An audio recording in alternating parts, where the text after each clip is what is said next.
नमस्कार, स्वागत है आप सभी का मौसम तक चैनल पर। आप देख रहे हैं अगले 3 दिनों के मौसम पूर्वानुमान का ये बुलेटिन, जिसमें पूरे भारत के मौसम की बात करूंगा।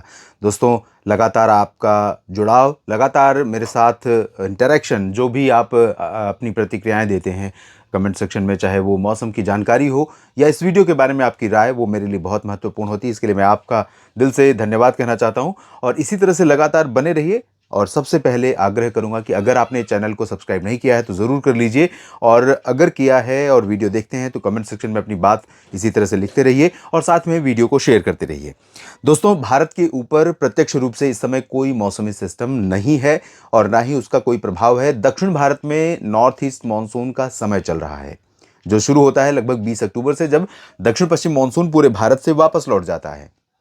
उसी दौरान नॉर्थ ईस्ट मानसून की शुरुआत होती है दक्षिण भारत के राज्यों पर, और साथ में साइक्लोन बनने की संभावनाएं या कम दबाव डिप्रेशन बनने की संभावनाएं बंगाल की खाड़ी में प्रबल होने लगती हैं।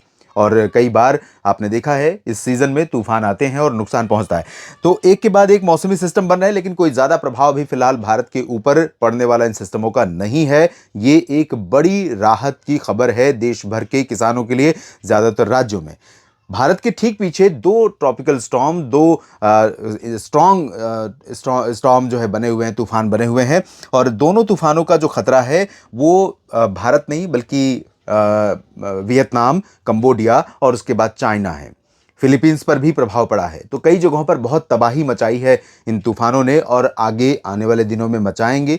प्रायः ये डर हमें रहता है कि ये तूफान भारत की तरफ बढ़ेंगे तो बंगाल की खाड़ी में आने के बाद फिर से उनका री इमरजेंस यानी प्रादुर्भाव होगा, दोबारा वो उभरेंगे और भारत को प्रभावित करेंगे। लेकिन अभी सारे सिस्टम ऊपर की तरफ जाएंगे, भारत की तरफ नहीं आएंगे। यहाँ पर एक सर्कुलेशन बना था पहले, वो लो प्रेशर बना, आगे बढ़ गया, फिर से एक सर्कुलेशन बना हुआ है मध्य क्षेत्रों पर, लेकिन ये सिस्टम भारत के मौसम को ज्यादा प्रभावित नहीं कर पाए। तो दोस्तों, उत्तर भारत के पहाड़ों पर पश्चिमी विक्षोभ नहीं है और कोई सिस्टम नहीं है, तो जाहिर सी बात है कि गतिविधियां नहीं होंगी। पहाड़ों पर गिलगित बाल्टिस्तान और मुजफ्फराबाद से लेकर लद्दाख के बीच में और जम्मू कश्मीर से हिमाचल तथा उत्तराखंड के बीच में एकदम चमकती धूप इस समय हो रही है और ऐसा ही मौसम जारी रहेगा। आज की बात मैं कर रहा हूँ, आज है 7 नवंबर। इस वीडियो में हम 7, 8 और 9 नवंबर की बात कर रहे हैं। तो यहाँ पर टेम्परेचर गिरना शुरू हो गया है गिलगित बाल्टिस्तान से लेकर के नीचे काजीगुंड, गुलमर्ग, सोनमर्ग, श्रीनगर, जम्मू, इन सभी जगहों पर, और धीरे धीरे बारी आएगी शिमला और देहरादून की। हालांकि बहुत बर्फ अभी तक नहीं पड़ी है, सिर्फ 2-3 बार थोड़ी थोड़ी बर्फ पड़ी है। अक्टूबर की शुरुआत में जब बारिश हुई थी तेज, तब एक अच्छी बर्फ पड़ गई थी, अनएक्सपेक्टेड था वो। उस समय आमतौर पर तेज बर्फबारी नहीं होती है, और उस समय आपने देखा था कि अक्टूबर की शुरुआत में जिस लेवल पर तापमान उत्तर भारत में पहुंचा था दिन और रात का, उससे ज्यादा हो गया था अक्टूबर के अंत में। लेकिन अब उत्तर की जो पहाड़ों की ठंडक है वो हवाओं के साथ नीचे पहुंच रही है। तो पंजाब में अमृतसर, लुधियाना, पटियाला से लेकर के राजस्थान में जैसलमेर, बाड़मेर और जोधपुर, कोटा, सवाई माधोपुर, चूरू, सीकर, अलवर, झुंझुनू, भरतपुर, दौसा, करौली, धौलपुर, टोंक, सवाई माधोपुर और साथ में हिसार, सिरसा, फतेहाबाद से लेकर गुरुग्राम, फरीदाबाद, पलवल, करनाल, रोहतक, सोनीपत, पानीपत समेत एंटायर रीजन में, हरियाणा में, दिल्ली में और साथ में मध्य उत्तर प्रदेश तक, मध्य मतलब अयोध्या तक धीरे धीरे इन हवाओं का प्रभाव पहुंचना शुरू हो गया है। जल्दी ही प्रयागराज और वाराणसी तथा पटना में भी हवाएं, ठंडी हवाएं अपना असर दिखाएंगी। वैसे आज कुछ ठंडक तो रात में बढ़ जाएगी वाराणसी और आसपास के भागों में। इधर भोपाल, रायपुर, रांची, इन सभी जगहों पर, भुवनेश्वर, इन सभी जगहों पर, साथ में नागपुर से लेकर के इधर जो पालघर का रीजन है, उत्तरी कोंकण गोवा का, और नासिक, नंदुरबार, धुले, जलगांव का, साथ में अहमदाबाद, अरवली, महिसागर, मोडासा का, इन सभी भागों पर उत्तर की हवाओं का प्रभाव होने के कारण आसमान साफ और मौसम शुष्क रहेगा। और सबसे बड़ा फीचर इस हवा का है वो है ठंडक, जो इस समय ज़रूरी है, और इसी हवा के चलते टेम्परेचर में गिरावट अहमदाबाद तक, उज्जैन, इंदौर, देवास और भोपाल तक, रायपुर, जबलपुर, मांडला, बालाघाट, कटनी, शहडोल तक तापमान में गिरावट हो रही है। महाराष्ट्र में सभी जगहों पर शुष्क मौसम के बीच में सिंधुदुर्ग और रायगढ़ तथा रत्नागिरी में और सोलापुर, कोल्हापुर में, साथ ही गोवा में कुछ बादल बन रहे हैं, बनने की संभावना है। कुछ बूंदें पड़ सकती हैं लेकिन चांसेस बारिश के नहीं है। यहाँ पर दक्षिणी मध्य महाराष्ट्र या मराठवाड़ा के रीजन से लोग पूछ रहे हैं कि यहाँ पर बरसात नहीं हो रही है, तो मैं बता दूं कि अभी फिलहाल मराठवाड़ा, मध्य महाराष्ट्र, विदर्भ और कोंकण गोवा में बारिश के आसार नहीं है। उत्तरी जो आंतरिक कर्नाटक का क्षेत्र है दोस्तों, यहाँ पर भी मौसम शुष्क हो गया है और बारिश के आसार फिलहाल नहीं है। तेलंगाना, उत्तरी तटीय आंध्र प्रदेश और रायलसीमा में भी ज़्यादातर जगहों पर ड्राई वेदर रहेगा। हालांकि उत्तरी आंतरिक कर्नाटक के कुछ भागों पर अभी बादल बन रहे हैं और कहीं कहीं पर, क्योंकि आप देखिए हवा यहाँ पर बहुत अलग दिखाई पड़ रही है। हवा में एक निरंतरता नहीं है। जो इस तरह से हवा की निरंतरता है, वैसी हवा अगर रहेगी तो बारिश या बादल की संभावनाएं कम रहेंगी। लेकिन यहाँ पर मराठवाड़ा के दक्षिणी क्षेत्रों, तेलंगाना के कुछ भागों, उत्तरी आंतरिक कर्नाटक के कुछ भागों पर बादल अभी डेवलप हो रहे हैं। कुछ चांसेस बन सकते हैं थोड़ी बहुत बरसात के लिए, खासतौर पर कर्नाटक के उत्तरी आंतरिक रीजन में। दक्षिणी आंतरिक रीजन में चांसेस हैं उत्तरी तटीय आंध्र प्रदेश से लेकर के दक्षिणी तटों तक, और साथ में तटीय तमिलनाडु के भागों में बारिश की संभावना है। केरल और तमिलनाडु के तथा लक्षद्वीप के कुछ भागों में तेज वर्षा हो सकती है। बिहार, झारखंड, पश्चिम बंगाल में भी ड्राई वेदर है। उत्तर की ठंडी हवाओं का असर ज़्यादा नहीं पहुंचा है, लेकिन कुछ हवाएं अब असर दिखाना शुरू कर चुकी हैं।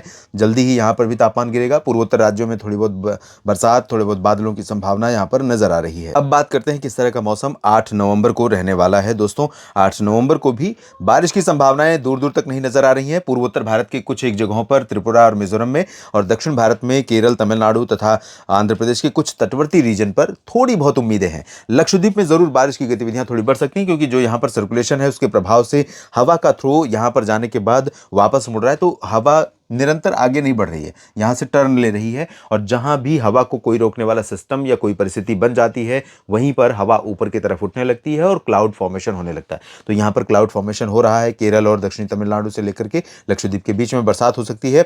ओडिशा, छत्तीसगढ़, मध्य प्रदेश, महाराष्ट्र और गुजरात समेत आज भी जिस तरह से यहाँ पर मौसम शुष्क है, कल भी यहाँ पर शुष्क मौसम रहेगा और तापमान में गिरावट होगी, क्योंकि हवा का प्रभाव भुवनेश्वर में, पारादीप, केंदुझर, राउरकेला से लेकर के दक्षिण में भी बढ़ेगा, और यहाँ बीजापुर से लेकर रायपुर और अंबिकापुर में भी बढ़ेगा। साथ में विदर्भ और मराठवाड़ा, मध्य महाराष्ट्र, कोंकण, गोवा में, गुजरात और राजस्थान, मध्य प्रदेश, उत्तर प्रदेश से लेकर बिहार, झारखंड, पश्चिम बंगाल में भी इन हवाओं का असर बढ़ेगा। पंजाब, हरियाणा, दिल्ली में भी उत्तर की हवाएं चलने के कारण यहाँ पर मौसम में ठंडक थोड़ी बढ़ेगी और ड्राइनेस और बढ़ जाएगी।